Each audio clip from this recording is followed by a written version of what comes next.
डोंबिवलीत state बँकेच्या ATM मशीनमधील 21 लाख रुपये जळून खाक। एटीएम मशीनमधील विद्युत यंत्रणा गरम होऊन एटीएम मशीनसह त्यामधील 21,11,000 रुपयांची रक्कम जळून खाक झाली।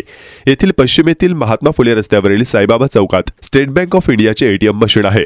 या मशीनमधील रोख रक्कम अज्ञात इसमाने शनिवारी रात्री 1 ते 2 च्या दरम्यान एटीएम मशीन कटरच्या सहाय्याने फोडून काढण्याचा अयशस्वी प्रयत्न केला।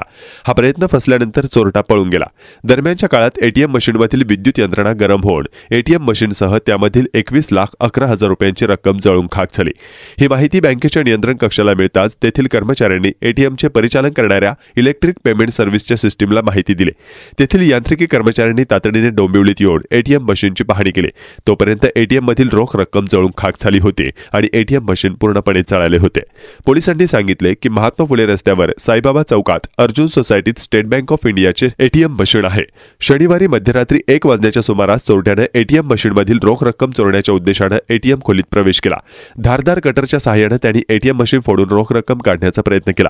एटीएम मशीनचे संरक्षक कवच कठीण असल्याने ते चोरट्याला तोडता आले नाही। त्याचे 1 तासाचे प्रयत्न अयशस्वी झाले। मशीन तुटत नाही म्हणून चोरटा निघून गेला।